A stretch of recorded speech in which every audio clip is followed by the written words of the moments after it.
This program is brought to you by Emory University.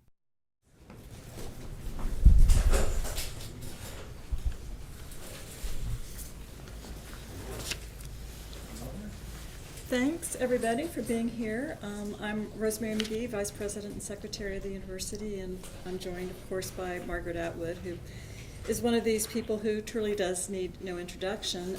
However, if you'd like a fuller introduction, I hope you've come already to one of the lectures that we had just yesterday, another one tonight, another one tomorrow, as well as a reading. So this is really a great opportunity to immerse yourself in what a university is all about, ideas and experiences, emotions, and the imagination.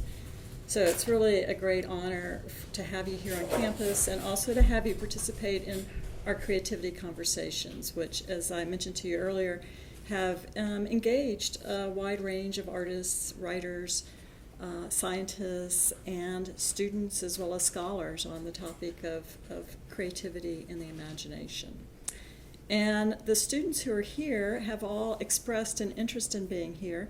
And so the way we're going to do this is I'm going to start by asking a few questions, and then we're going to throw it out to the larger group. But I think it would be great to have a slightly better sense of our audience if you just said your name and what your major is, for starters, if that's okay.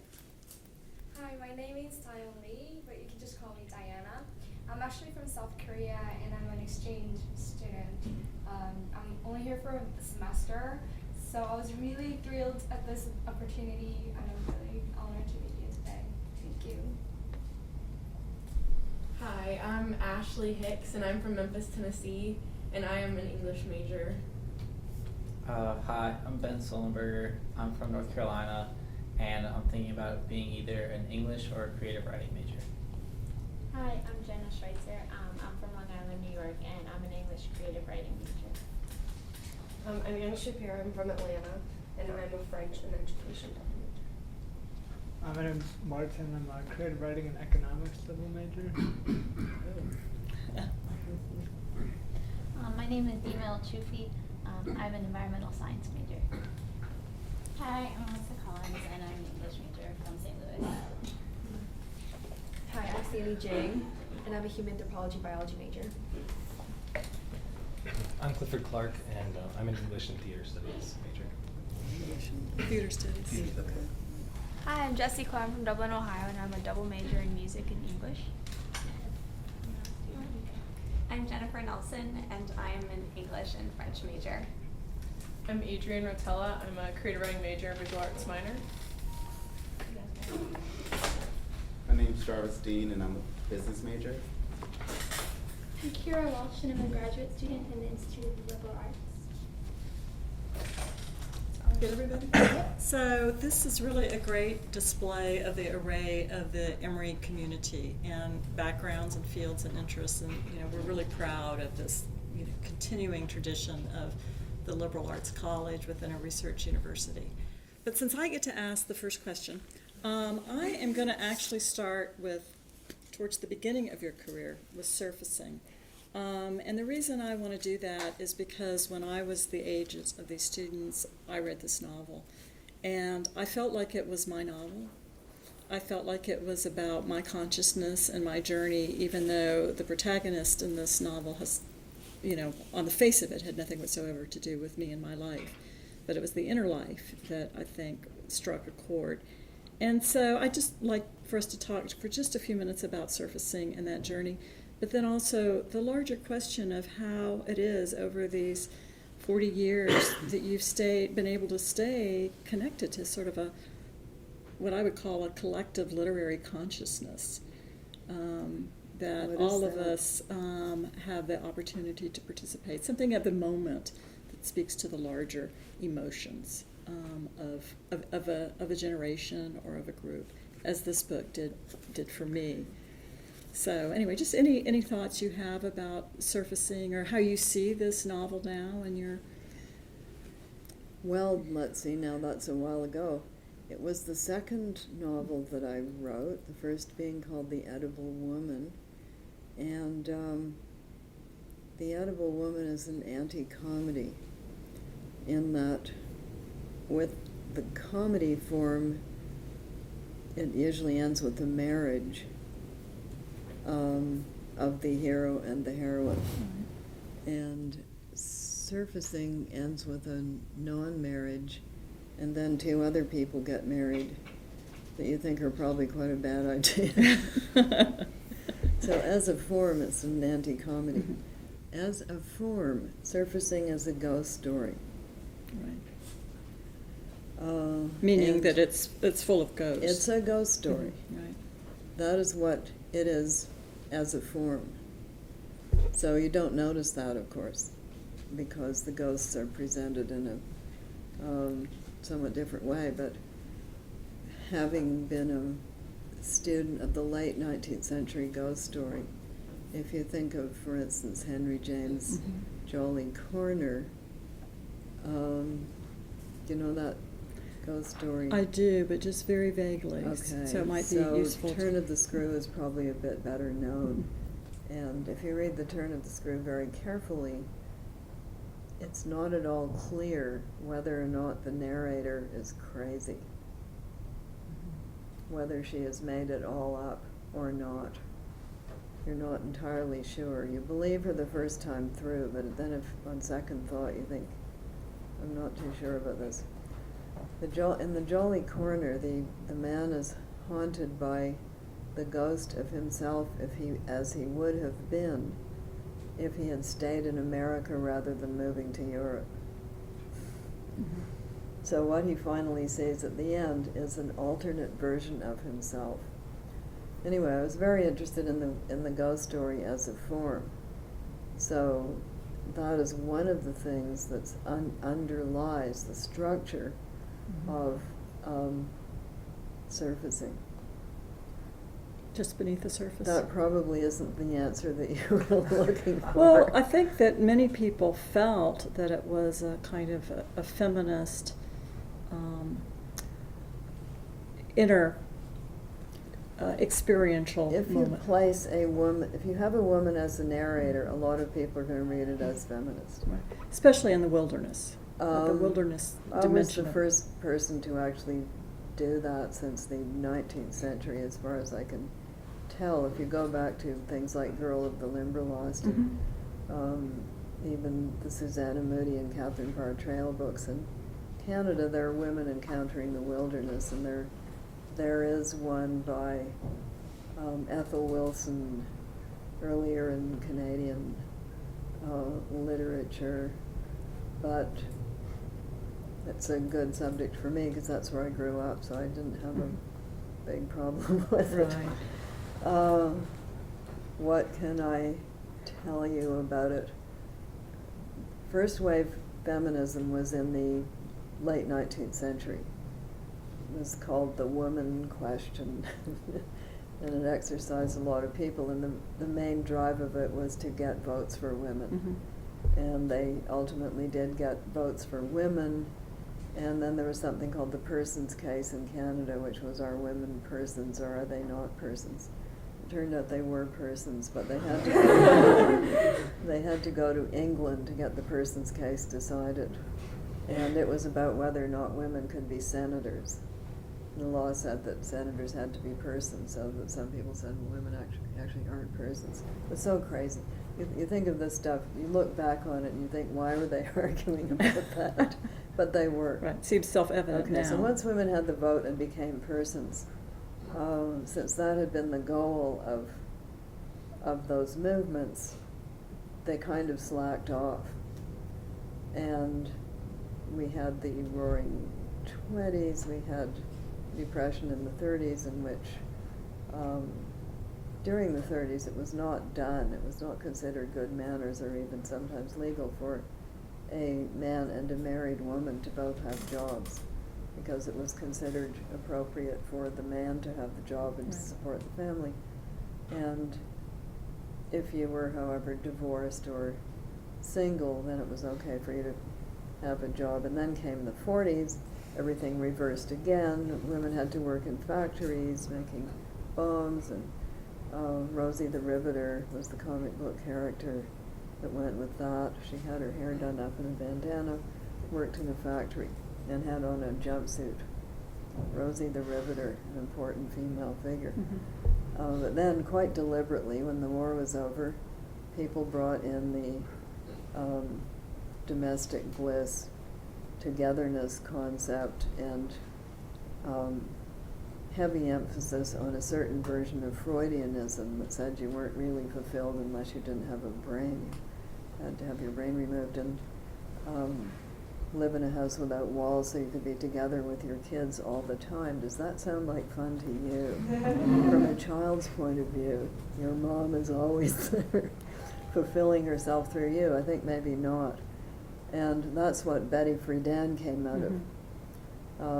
It wasn't my experience as a Canadian person because we were so benighted we never got that part. So we still had strong female persons amongst us. There were persons who did not tell us that the aim of our being at college was to get educated so we could have good dinner table conversation for the guests that our husband would bring home for business. We were never told that. My peers in the United States were told it. People my age, that's what they were told. I shriek in horror, but that's what they were told. So then it was the 60s.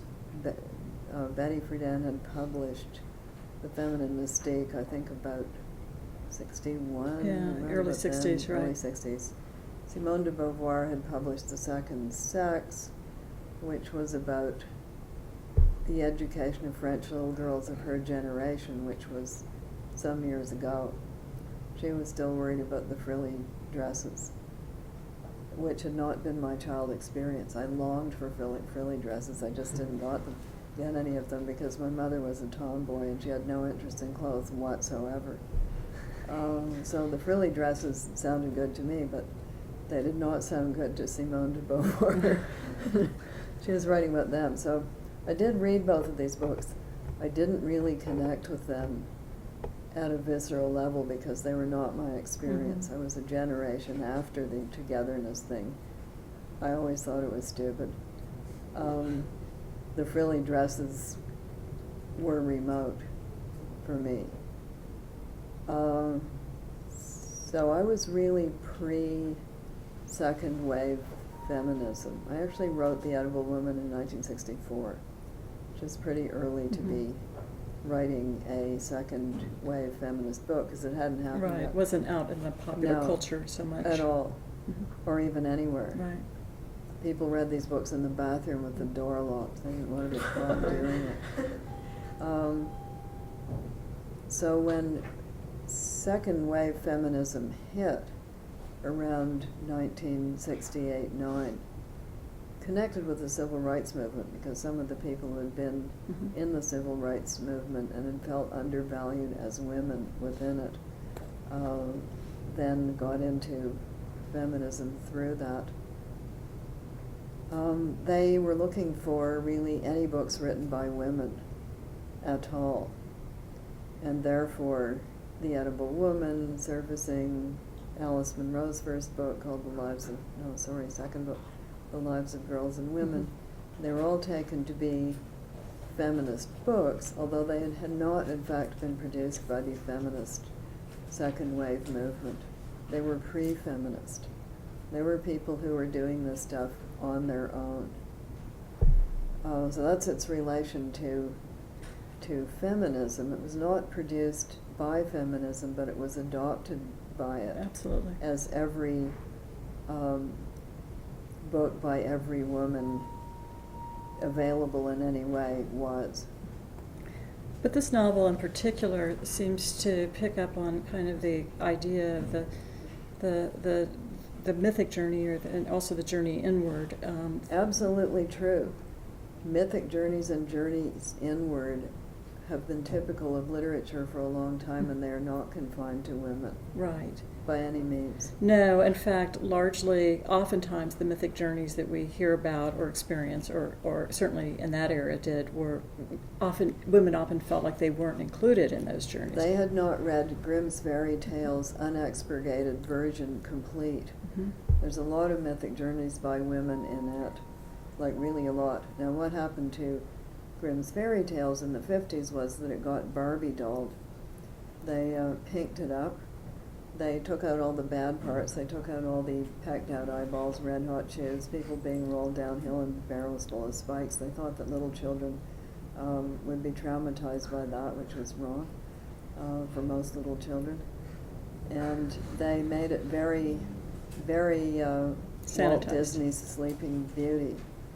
And they left in the ones about princesses being awakened by a kiss or dancing all night in well-decorated underground locations. But they took out the mythic journeys in which the girl figure is really up against it and gets through by either magic or being smart. So when you put those back in, you find that there are a lot of mythic journeys by female figures in those tales, most of which were told by women. So why wouldn't there be? And I, in fact, had that book, lucky me, because my parents sent away for it by mail order, not knowing that it was going to have all those pecked out eyeballs and red hot shoes in it. And then they tried to sort of keep it from us, but it was too late. Well, that made it all the more interesting, right? So that when the feminist movement started saying fairy tales are anti-woman, they just hadn't read the right ones. They'd read those Disneyfied, pinky, frilly versions that were not authentic. So the real shocker about Grimm's is that a lot of those stepmothers in Grimm's, the Grimm's brothers could not stand the idea that those were actually mothers. And they changed a lot of the mothers into stepmothers. They left the mother in Hansel and Gretel. Those are the parents who abandoned those kids in the woods. But most of them they changed to stepmothers. Any mothers they found that were behaving badly, they changed into stepmothers. So, showing that that is opposite to the maternal instinct that we supposedly have. Well, I think the Grimm's brothers just couldn't man up to it. We were just speaking of manning up in our earlier conversation. And so I want to connect this. They were collecting these tales in the age of romantic motherhood. They're very influenced by Jean-Jacques Rousseau. So they didn't want to have the earlier, more vicious mothers. And also that idea of romantic motherhood was kind of re-enchanted in the 50s, especially around, TV sitcoms. Well, those TV sitcoms, when you go back and look at them, are quite interesting because the mother figures are generally either smarter or more devious than the inept dads. So mother does know best. It's not that she knows best. Lucille Ball is a ditz, but she somehow wins out. Right. The wise fool. Well, partly because she's the feature of the show. She's the star, so she's going to win out, isn't she? But she wins out in a comic way that isn't too threatening. Right. So anyway, all of these things are going on in the culture around you and in your literary background, and you end up writing a novel that becomes just, taken up by so many people. Not all of these people, women in particular, were social activists, although many were. Yeah, well, I can tell you a funny story about that novel. The first editor of it was a man, and he first promoted it as a book about hunting and fishing. And his first audience was guys who then thought, what? There isn't enough fishing in this for me.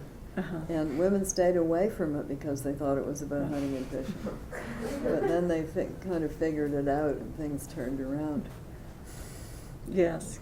So it had a different audience than what he was perhaps anticipating. I don't know what he was anticipating.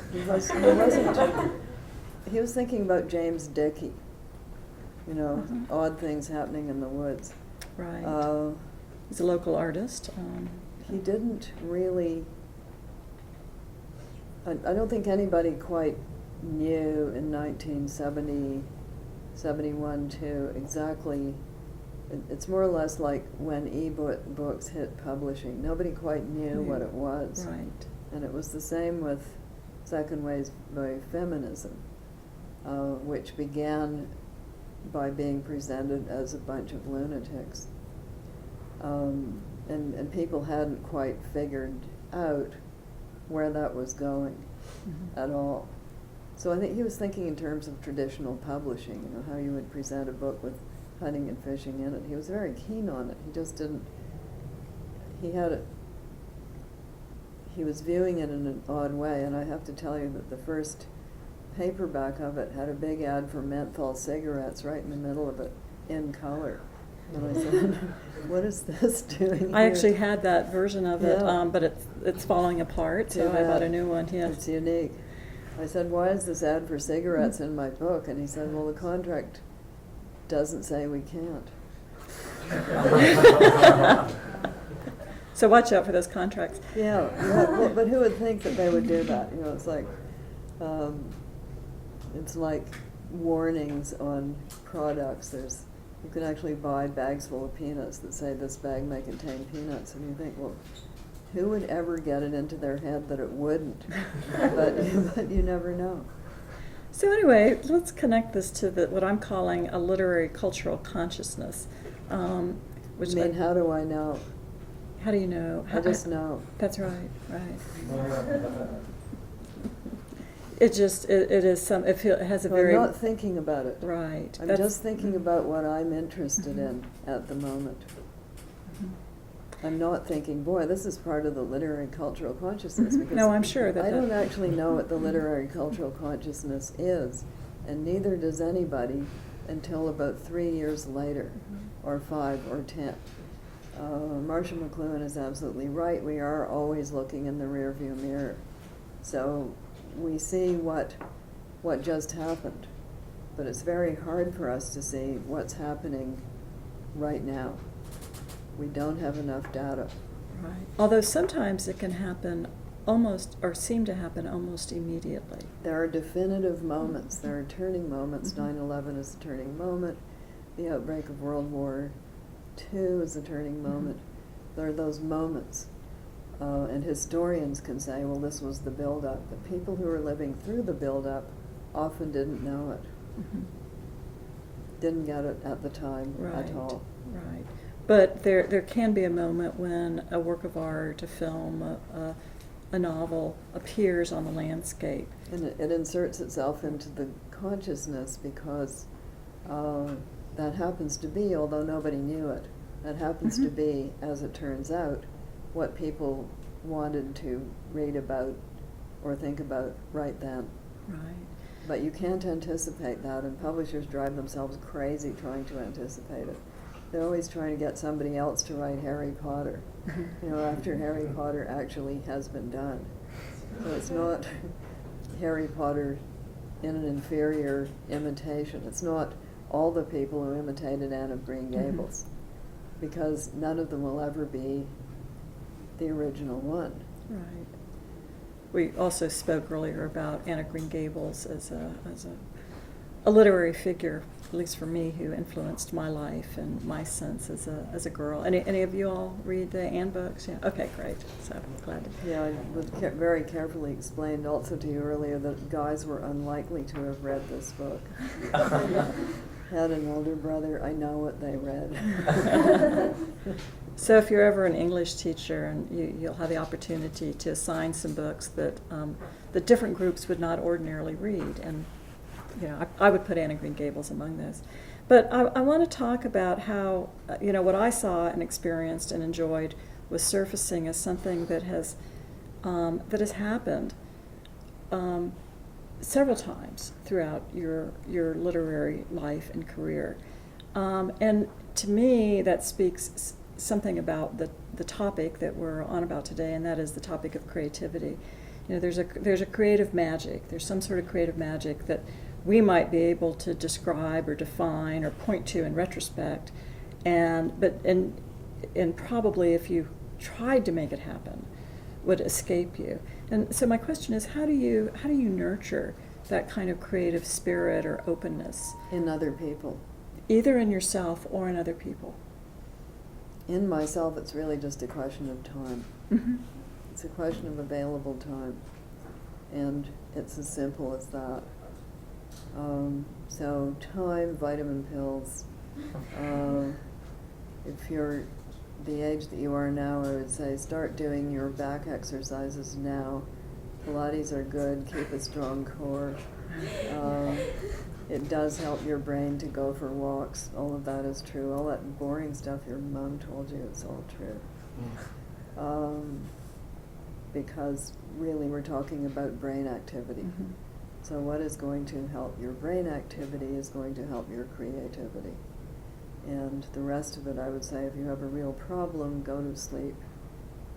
And when you wake up, you may well have the answer. Your brain will work for you. Let us call it your mind. Your mind will work for you when you're not looking.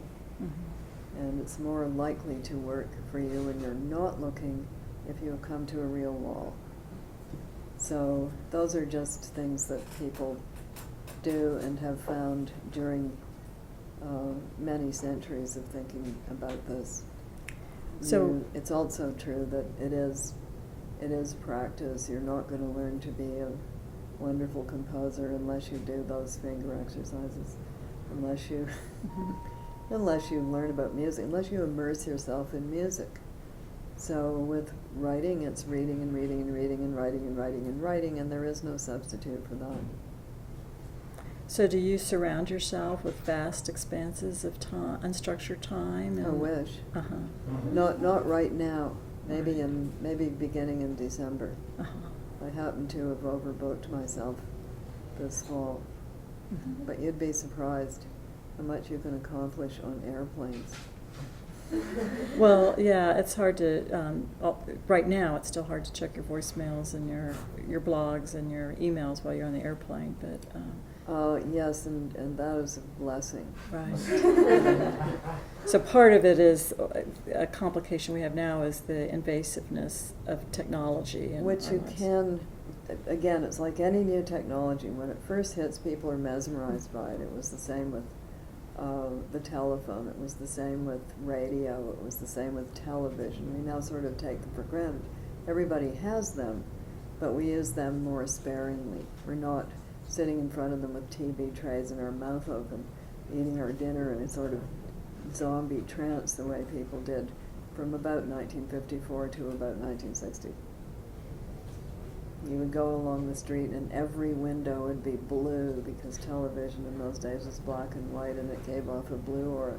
You'd look in and here would be these people just So we can hope for the new technology to get over our current addiction. People will use it as a tool. They will come to use it more sparingly. They will not be so mesmerized by it. It'll take a while because it has with every technology. And you already find some young people saying, well, e-books are all right for my mother, but I prefer paper ones.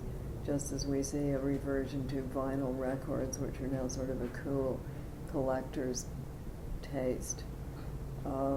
So all of these things go through cycles, and they're all, of course, very dependent on power supply. So when the lights go out, they're actually no use to you. So you mentioned that reading as well as writing constantly, and you seem to have a really wide array of types of works that you read. From economics to comic strips to fairy tales to I imagine modern fiction. Is that just an eclectic taste? Is that something you just wander around in? Eclectic taste. It does come from growing up in the woods in which there were these many books, and you read them, and then you read them all again, because you couldn't actually go get more. There weren't any more. There was no library. There were no actual people. So you read what was there, and that included everything from detective novels, of which my dad was quite fond, to biology textbooks, to history, to just whatever happened to be there. Edgar Allan Poe, you mentioned yesterday. I got that from the library. I discovered libraries with a little library card that you get a stamp on. And that's where I got those books. whoever lent them to me, I can't imagine, but they did. And what about now? What do you read now? Oh, I read whatever happens to be there. When I'm at the doctor's or dentist's office, I make my way through Elle, Marie Claire, Vanity Fair, and all of the other fashion magazines to see what's on their minds these days. Every once in a while, I might dip into Harlequin romances. Not often, but every 10 years or so to see if what's changed. I can tell you. The guys talk more than they used to. They didn't used to talk at all. And the women, they just sort of smoldered.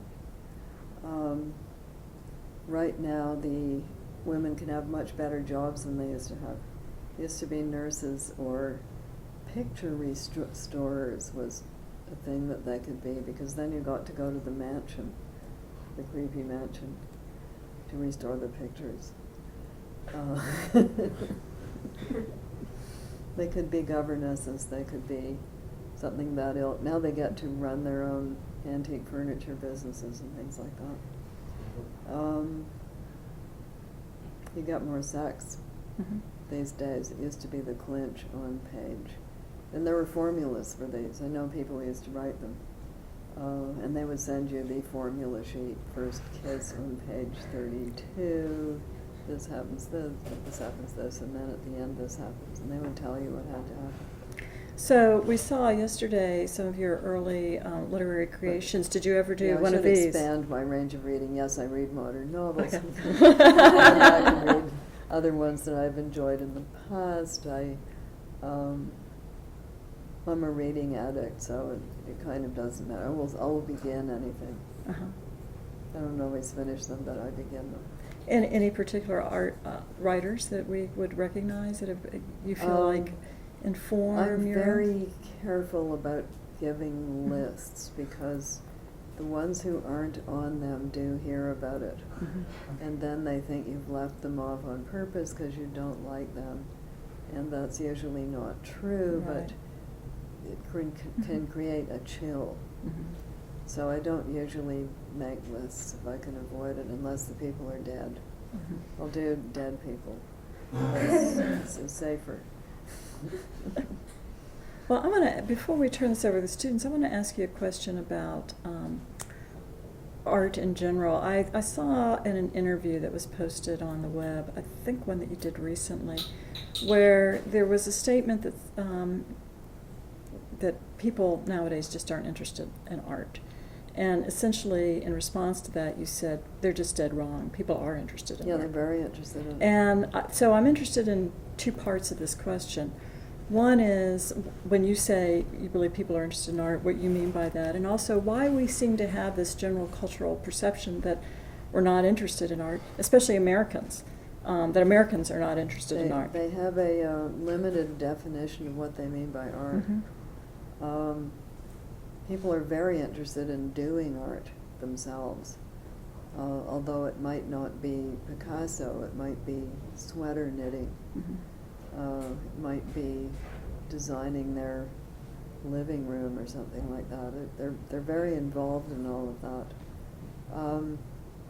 Dennis Dutton's book called The Art Instinct is probably what you want to take a look at, especially the first part where he says that particularly the narrative art, but the other ones too, are undoubtedly evolved adaptations that we acquired during this many years we spent in the Pleistocene, as opposed to this many years we have spent in historically recorded society.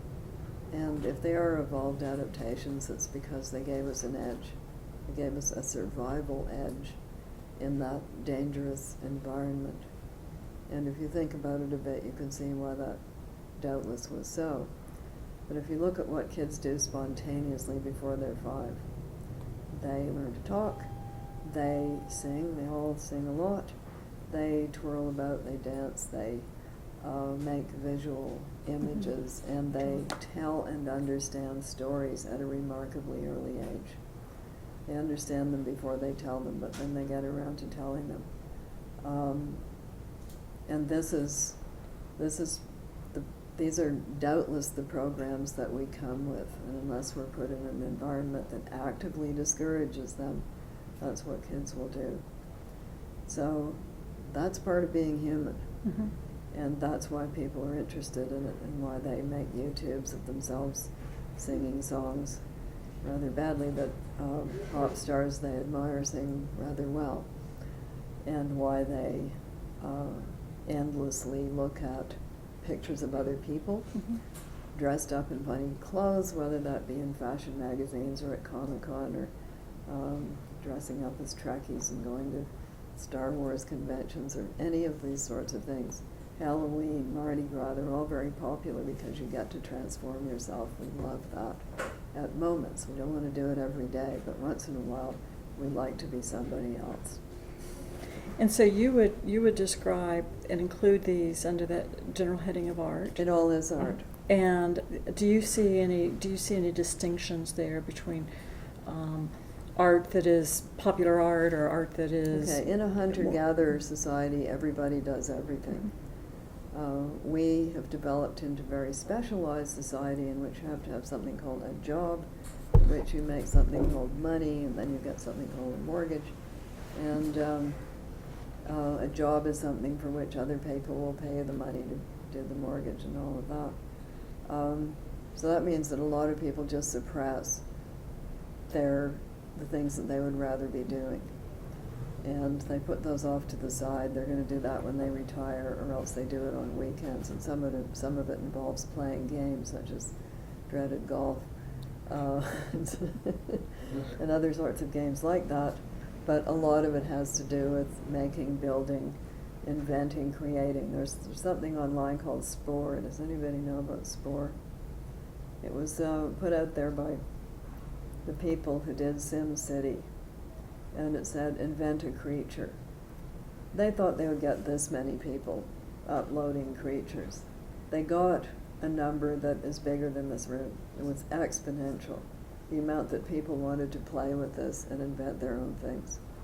So that creativity is just inherent. And everybody has some version of it. Scratch them. They may say, oh, art, that's not for me, I don't understand it. What they mean is art in galleries. They don't mean what they're doing with their woodworking set in the cellar. That's not supposed to be art. But it's actually all part of the same continuum.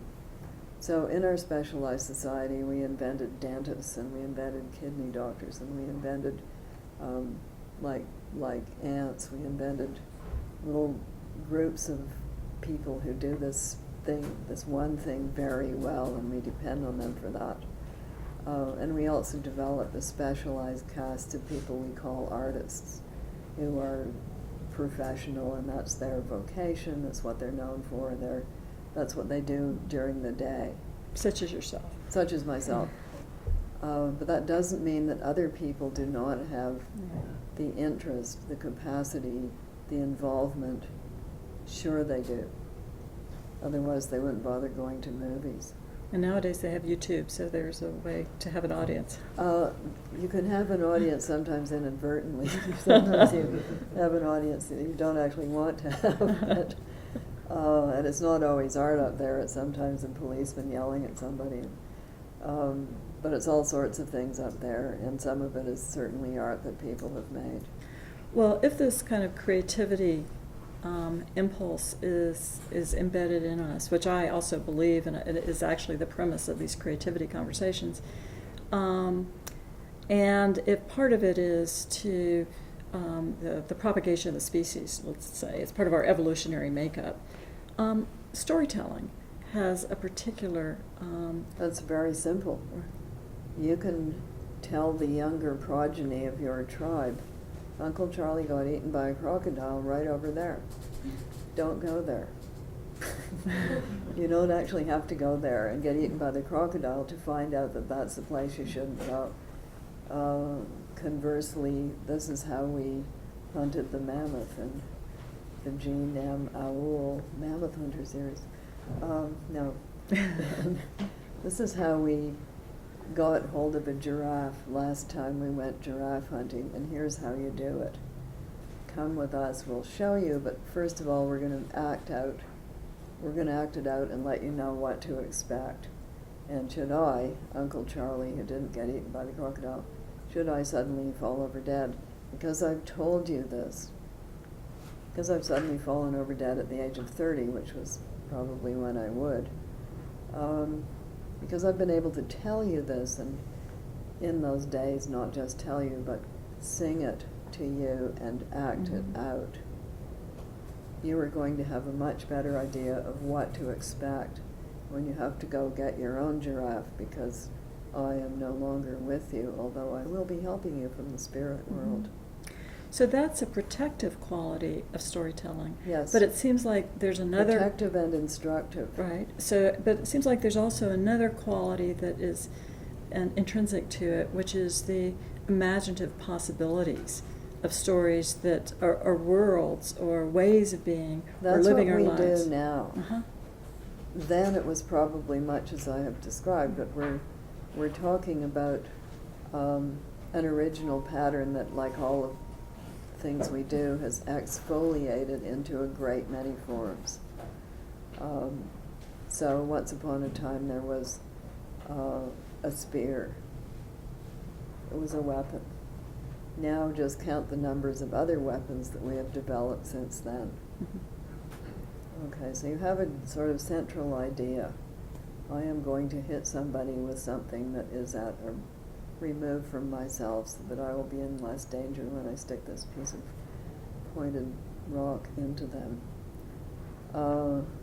And that's what weapons are. It's being able to harm somebody at a distance, so you don't actually have to strangle them and run the risk of being strangled yourself.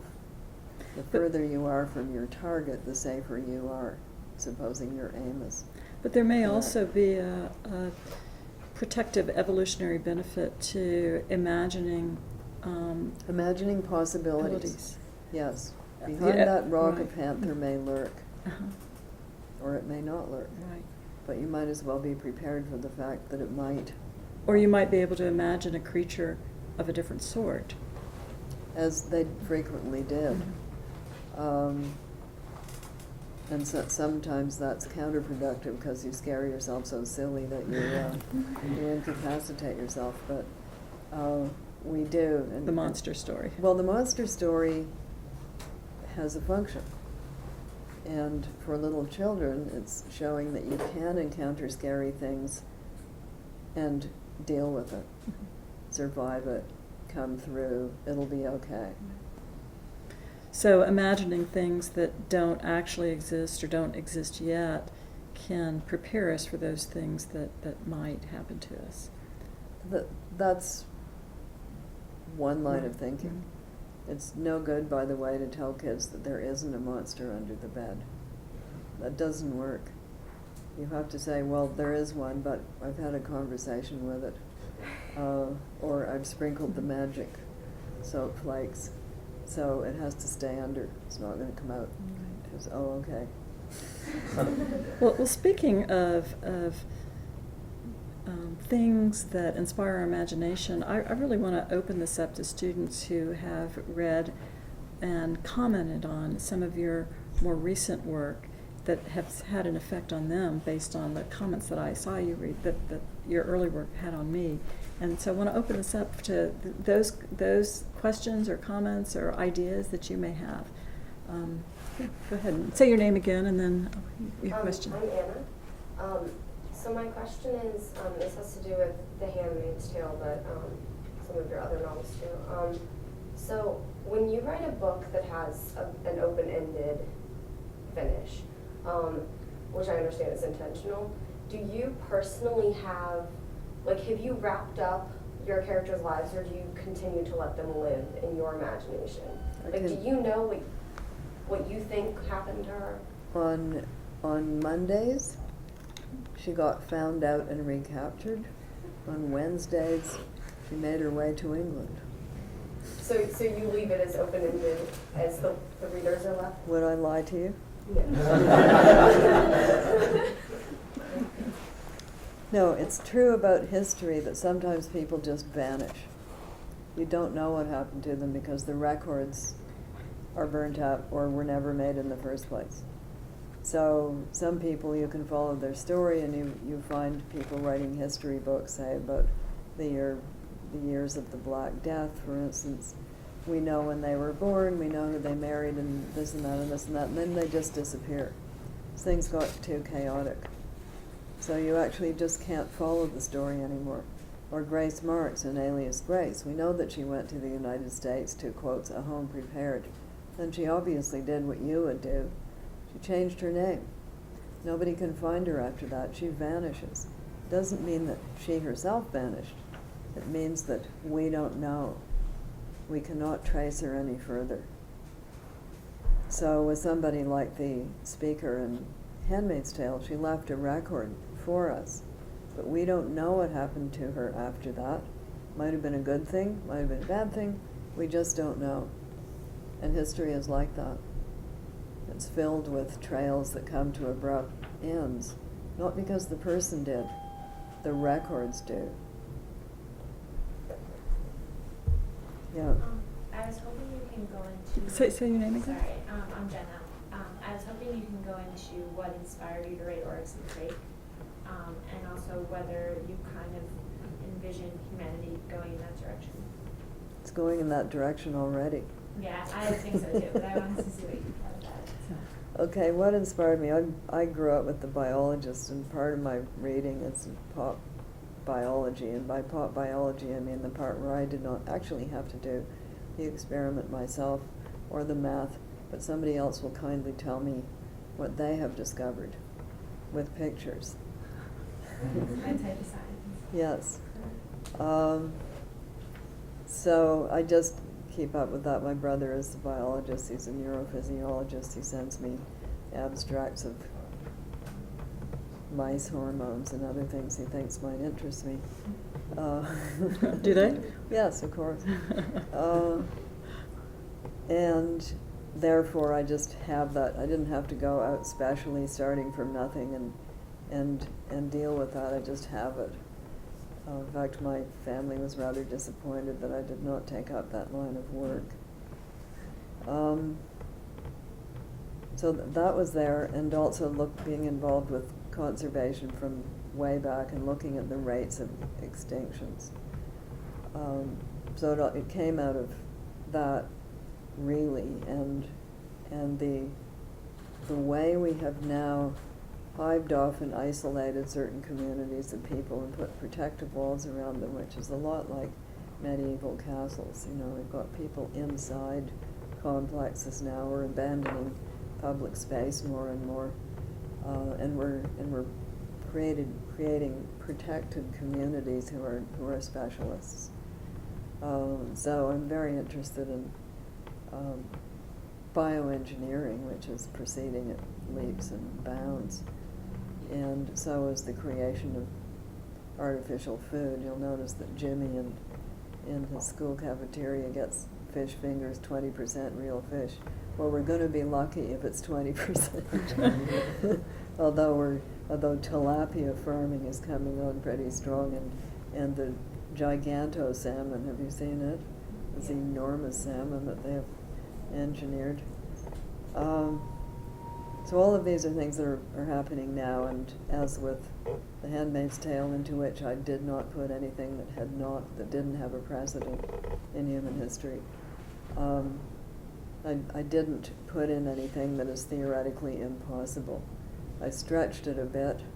My brother didn't endorse the purring of the created people, although my sister-in-law did. She too has a biological background. You'd have to do a fairly fancy bit of engineering to get there, but it's not impossible. So that's where it all came out of, plus the fact that we now do have the Pandora's box, and we have taken the top off of it, and we do very much have the ability to create a virus or microbe to which nobody has got any immunity.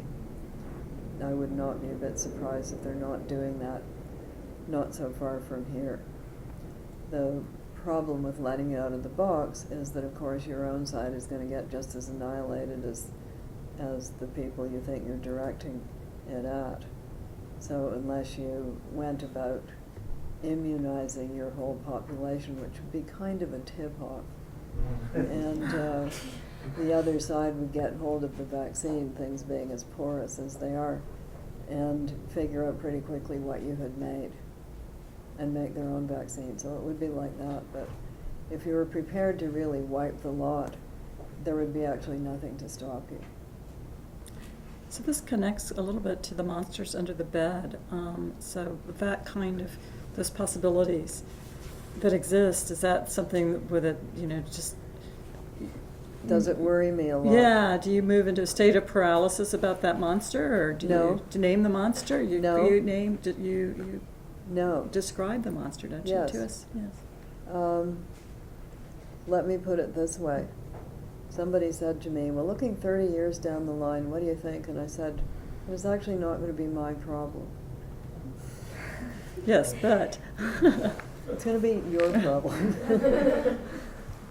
So, that's the alert. Then, of course, it's up to other people, to younger people, let me put it that way. Younger people whose problem it will be, to start thinking about how to deal with what's coming down the pipeline. And they are thinking about it. There's a lot of thinking going on. It is really a race against time in which people are developing all sorts of technologies to deal with, for instance, our carbon emission problem, our energy problem, our food problem, our water problem. People are working very hard on solutions to those, but it's a race. Well, in that way, it almost seems like the storyteller has a prophetic quality. I don't do prophecy. Right. Yeah, so that may not be your intention, but it may be... I don't do prophecy because there are too many variables. Right. And even the prophets didn't really do prophecy. What they were really doing was reading into what they saw in front of them. Yeah, that's the way I'm using that term, the prophetic quality. Yes. But you can't sort of say the Old Testament prophetic. This will happen. No. Because you don't know whether it will or not. Something else might come along that is quite different and that you have not anticipated. As it has in our times. Just as you get your food supply nicely balanced in Pakistan, along comes a raging flood and sweeps it all out to sea. So what are you going to do about that? You didn't anticipate it. You had no way of preventing it, and you're left with a huge mess. Toxic sludge in Hungary. Well, somebody might have been able to figure that one out. But some of it what is... if this toxic sludge gets out of this vat and runs all over the village? That will be a bad thing. Right there. Yeah. I was talking with my friend about art, so I was curious how you would define art and whether or not it has to be beautiful in order to be considered art.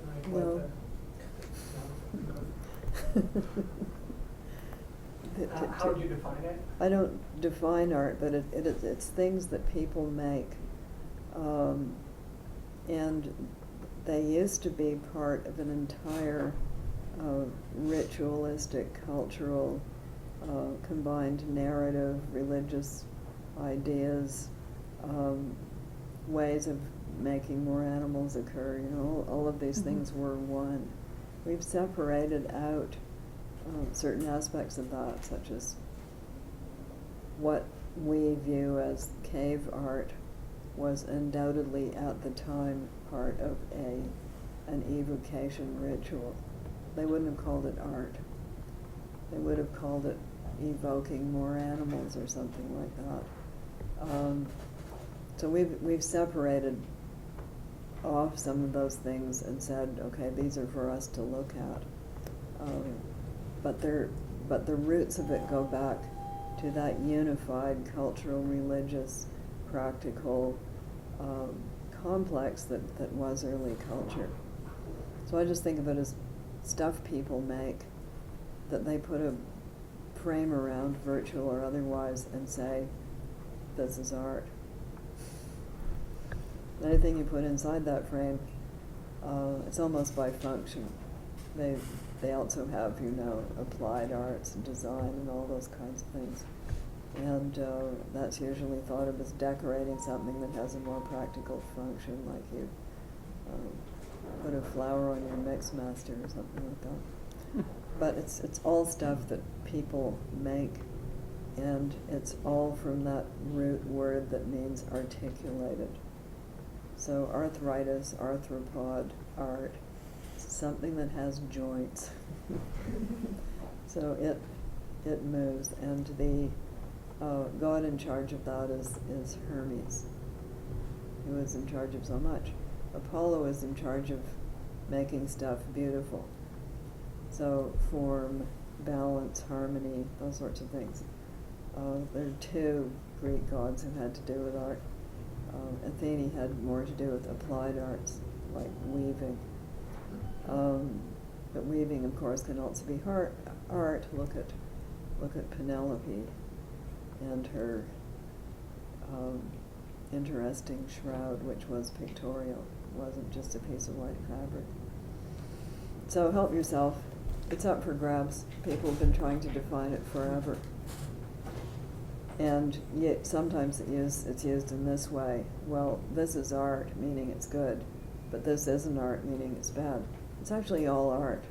Then you can make a judgment about whether you think it's good art or bad art, but it actually is all art. You can say this art sucks, but it's art. He's a good artist, he's a bad artist. They're both artists. Yeah. Question? My name is Dima. I found that in your poetry and in The Handmaid's Tale, the messages of feminism or environmentalism, they're all centered around the preservation of the essence of life, like the freedom of living. Could you elaborate on what inspires this consciousness in you and how you've developed this sort of sense? Everybody's very keen on this idea of inspiration. Why is that? It's because you want to be able to pop a pill, breathe in some magic fumes, and get a bunch of ideas. It's not like that. If you want to have some ideas, I can tell you how to get them. Would you like to know? Okay, Yes. so here's how. You put your left hand on the ground. You put your right hand into the air and you close your eyes. Stay like that. You'll get an idea. May take a while. You will eventually get one. Do you do that? No. As I say, practice makes You don't have to do that. unconscious. I don't have to. But if people are hankering for one and they feel a vacancy, they feel a lack of ideas, that's how they can get the process going. The old prophets and indeed shamans used to fast in isolation, and you'll get a lot of ideas that way, but you may think of them as hallucinations, but you will get some. Fast in isolation long enough, and trust me, you will get some visitations. Did you have a question? Yes, my name is Diana, and I'm taking this course called playwriting. And for every week we have to hand in play, and we talk about our plays. Okay. So we get comments and criticism. And since you have been writing for a long time, I understand that you would have got a lot of comments on your works and criticism. So I was wondering how you deal with those comments and criticism. Like, how do you utilize them to develop your work? In addition to that, I'm also curious how much you rely on imagination and experience. Because personally, when I write, I feel it's really hard to rely purely on imagination. I borrow ideas from my own experience. This is harder for me to just rely only on creativity. Okay, first of all, everything is experience. By which I mean that even if you're thinking up an idea, you are experiencing that idea at the same time you're thinking it up. So it almost doesn't matter where you get those things. It could be reading the newspaper, talking to your friend, it could be something you yourself did, it could be from any number of places, but it almost doesn't matter. It does matter if you're writing about something that's supposed to be real. Then people will expect your facts to be accurate. If you're writing about the Emperor Napoleon and he doesn't marry Josephine, you're in trouble. Because he actually did marry Josephine, and a lot of people will very much object if you change the known facts of his life. If you have him winning the Battle of Waterloo, it will be taken badly. So that's when it becomes important, simply because your readers will become very annoyed with you if you put in something that is palpably and demonstrably not true. But as for yourself, I would just, doesn't matter. And as for comments and criticism, they're important at the editing stage. After the book is published, it's too late. You can't change it, so you might as well just ignore it. It's interesting at the editing point, which is really at the point you're at. So you can use, at this moment in your life, you can use these comments to presumably help in what you're doing, but I would also say if they don't make any sense to you at all, I would just discard them. It means the other person is wrong. Thank you. Speaking as a student in a liberal arts education, I see a lot of the rigidity in the Handmaid's Tale, the Republic, the fundamentalist Christian regime. It's not Christian. Be careful about that. It's actually not Christian. Well, fundamentalists, yes. Nevertheless. I see a lot of rigidity in our education system, just going up, having a set curriculum, and you have to do this, and you have to do that, and being graded in a set manner. And there's really, I feel like it limits your creativity, and it confines you to a certain capacity, and I was just wondering what your thoughts on that. Okay, first of all, nobody's forcing you. This is not a jail. You can always leave. Second, what is your goal? Will this help you achieve your goal, or will it not? Do you know what your goal is? If you don't, then maybe that's one of the things that you're here to find out. Third, every area of human endeavor has a discipline. For instance, you cannot suddenly burst into being Mozart without learning music. It just doesn't happen. So there's a certain amount of discipline involved in anything. Fourthly, there's no such thing as unlimited creativity. It would just be formless and a void. Any piece of art has structural principles. Whether it's good art or bad art, it still has them. So one of the things you're presumably learning is what is the function of structure. I can't speak to the curriculum here because I don't know anything about it. But I would say that if you're taking subjects that you're not happy with, maybe you should be taking other subjects. But they don't let you. They don't let you. You have to take requirements. Who is they? The curriculum coordinators. Who is have to? There is no actual have to in your life. You don't have to. You have to if you want to achieve the package that presumably awaits you at the end of this process. That would be called graduating. A diploma. Yeah, then there are certain things that you have to fulfill. Just as is in any treasure hunt, you're supposed to collect this thing, and then there's a little message that tells you to go on and get that thing, and so on and so forth. But you don't have to be doing it. Nobody's making you. You have free will. Is it your parents? Are you here because your parents made you go? No. Is this your first year? Yeah. It gets better. I hated first year. And I didn't know what it was for, and I was quite confused. So that's a normal experience. It's chaotic, and you haven't figured it out yet. You haven't figured out what the rules are. So your response to that is to object to the fact that there are rules, but really it's just a matter of it's like any game. Football without rules would be impossible. And if you're playing it or watching it, it really does help to know what those rules are. Otherwise, it just looks like a bunch of idiots running around on a field. Yes, hockey I understand. Soccer I understand much better. Football, not particularly my thing. Australian rules, on the other hand. So every game has rules, every one. And there are those ones of us who used to watch people playing chess in the really bad sports. When they were losing, they would just overturn the chessboard.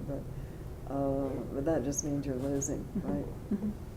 Any game, bridge, hearts, poker, they've all got rules. And so does writing poetry, depending on what sort of poem you're writing. It really helps you a lot to write sonnets. Then you understand that there are structural principles and that it's harder than you thought. The other thing about knowing the rules is it allows you to appreciate other people doing it well. My mother was an ice dancer until she was 75. Wow. She always watched the pairs skating during the Olympics because she understood how hard it was. And therefore she had a real appreciation for what those people were able to do. So rules help you understand how well other people are doing things, and they also help you to learn how to do them better yourself. I have a question back there. I think we have an opportunity for 2 more questions, and then we'll need to wrap up. So, yeah. My question is just on creativity in general. My name is Clifford. We talked about genetic engineering as a form of creativity that's giving us problems now.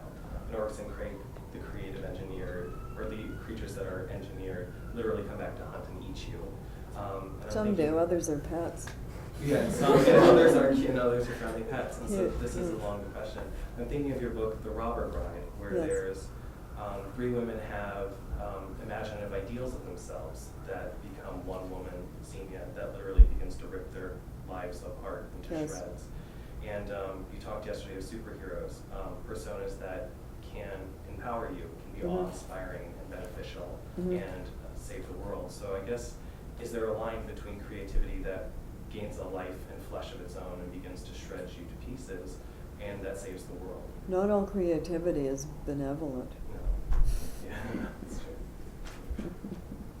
You can make a bad thing that's just as creative as making a good thing. And the mad scientist paradigm is there for a reason. So yes, putting disparate things together into a third new thing. That third new thing is not always a good third new thing. It can be a bad new thing. It can be something you thought was going to be good, like the Frankenstein creature, and turns out to be ambiguous and then destructive. So yes, we are the species that creates par excellence lots of new things. It's not that other animals can't think creatively, they surprisingly often can. But we really do. We've really taken it to a whole other level. And that's an appropriate question. And there is often a things bite back factor, that we do something that we think is going to have beneficial effects, but we haven't anticipated this other effect over here. For instance, we worked very hard on the death rate. We got it down. We forgot to do anything about the birth rate. Now we've got problems.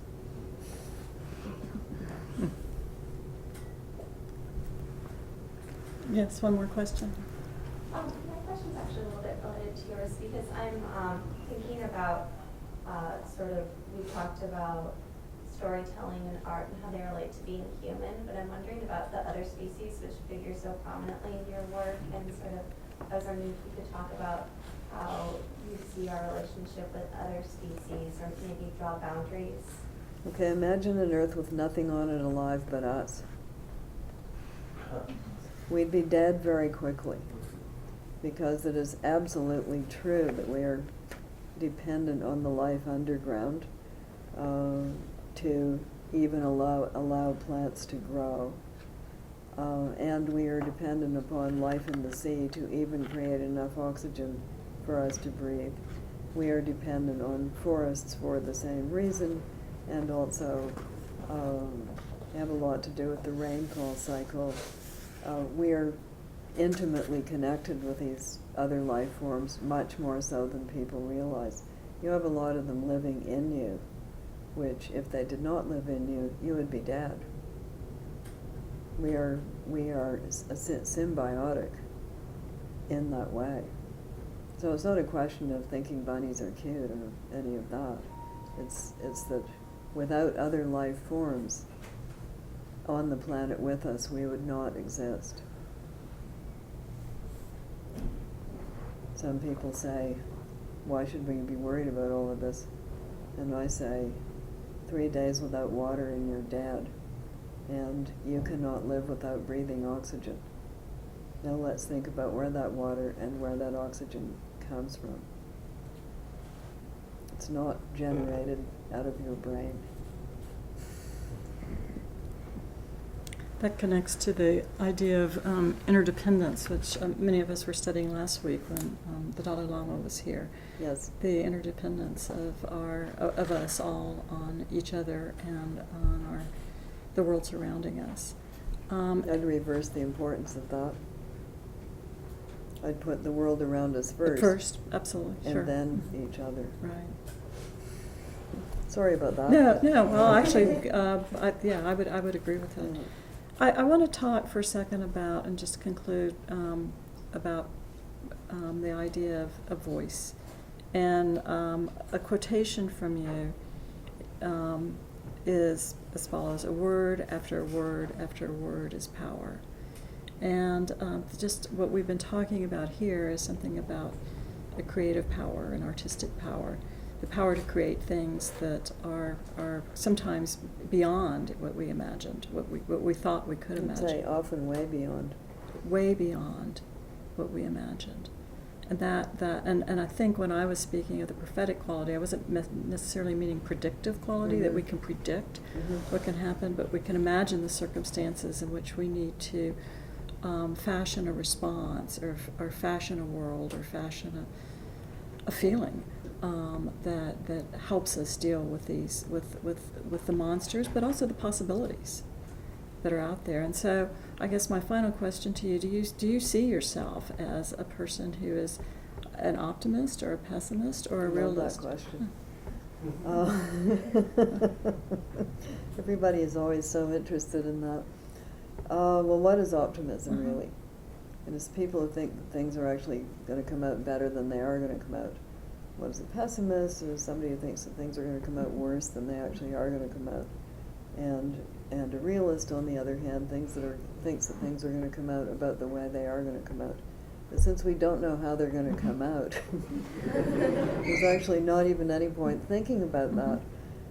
So I can't tell you whether I'm an optimist or a pessimist. I can tell you that I'm a generally cheerful sort of person in my daily life, and that I cannot deal with world news before breakfast. It's just verboten. I don't want to think about it or talk about it before that time. So, are we living in difficult times? Yes. Are we living in times that are more difficult than, say, the year 1000, when people thought they were living in very difficult times? We actually realistically probably are. Have we really absorbed that news? No, we haven't. We would rather not think about that. We are very short-term thinkers as a species. We want to get through today, and then we want to get through this week, and if we can, we would like to get through this month and hopefully this year, and that's about as far as we can think. So do we see the implications of what we're doing? Well, we've been told about them, but it hasn't really sunk in. If our ancestors had said, well, I have this nice piece of moose, and I'm going to save it up for 3 years and not eat it, what would have happened to them? They would have starved. We are very much programmed to eat the low-hanging fruit, because that gets us to the end of this day, and then to the end of this week, and then to the end of this month. And we can't actually, because we're so embedded in time, we can't actually skip that part unless we have a large supply of freeze-dried food, which I've helpfully supplied my characters with in The Year of the Flood. Right. Well, I was actually going to propose yet another possibility between pessimism and optimism and fatalism or determinism, or, all I'm of those not a other. fatalist or determinist, because there are too many variables. Right. But I was thinking of a kind of different word, perhaps based on fantasy, the fantasies, not fantasy strictly as a literary form, but the fantasy of possibilities that exist. And by that, return to really the power of words and the imagination to move us in directions that we hadn't. There's both the quality of writing that reflects what's going on in the world, but that other quality that brings us to a new understanding of ourselves. Well, this is a study for, somebody was talking to me last night about, he's a neurobiologist, and he was interested in how the brain processes stories. Right. So I leave that topic to them. If you're asking me how I do that. No, I'm actually speaking more about, I guess I'm speaking more about the power, that not so much how you do it, but the power that all of us experience around the storytelling. Okay, we experience that because we have mirror neurons. Anybody here a mirror neuron person? Okay, mirror neurons. If you look at a small baby and stick out your tongue at it, and it will stick its tongue out back at you, it means it's got mirror neurons. Some people don't have them, and it means they have a lot of trouble feeling empathy. But if you do have mirror neurons, if somebody in a movie is in a really bad situation and they're awfully sad, you shed a tear. You've got mirror neurons. You empathize with what is being presented to you and told to you. So we're right there with young Jim Hawkins on the Hispaniola. As he's hiding in the apple barrel, it's scary. Or let me use a more pop culture image, Psycho. Don't check into that motel. Oh no! Don't open that door. No. Don't open the box. Don't go into the crypt. We all know that those are scary things and that the person in the movie shouldn't be doing it. So we get quite anxious.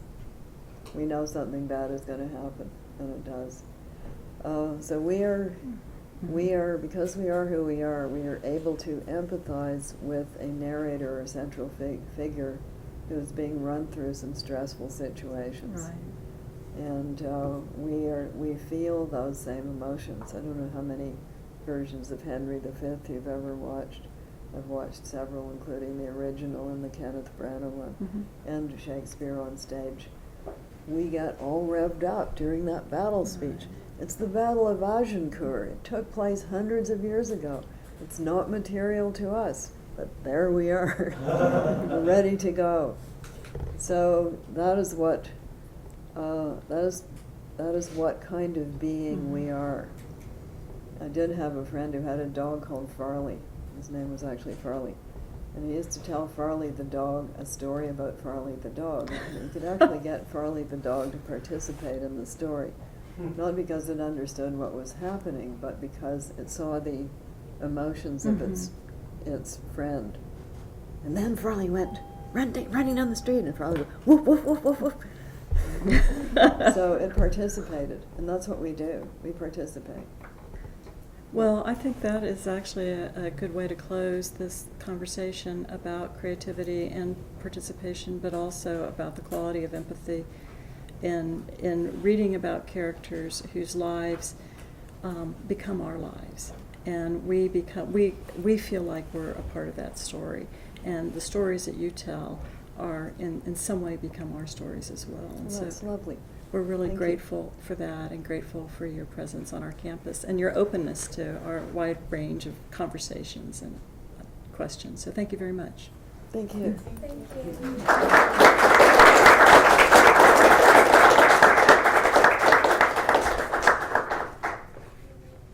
You all can eat up and drink up, take some snacks. The preceding program is copyrighted by Emory University.